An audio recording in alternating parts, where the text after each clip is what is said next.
Le Turbo Media, c'est la subtile alchimie entre la bande dessinée, le jeu vidéo, l'animation. On essaie de retirer les forces de chaque médium pour justement nous produire des histoires, des récits numériques pensés pour les écrans. Le but, c'est vraiment de créer en pensant au smartphone, aux tablettes, au PC. Ce médium qui est vraiment pensé, adapté pour les écrans, ça se démocratise de plus en plus.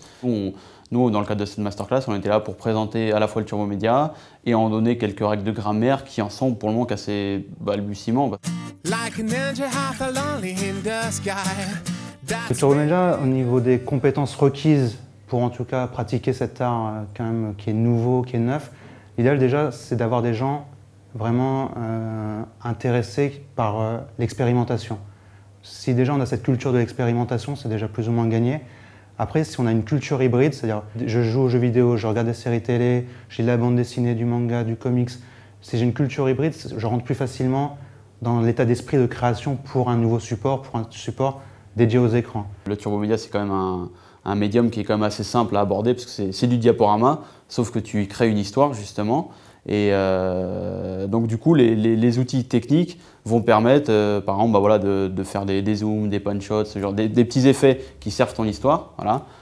Au début, Balak, lui, il utilisait Flash. Donc à la base, c'était l'outil principal parce que c'est assez simple d'animer sous Flash.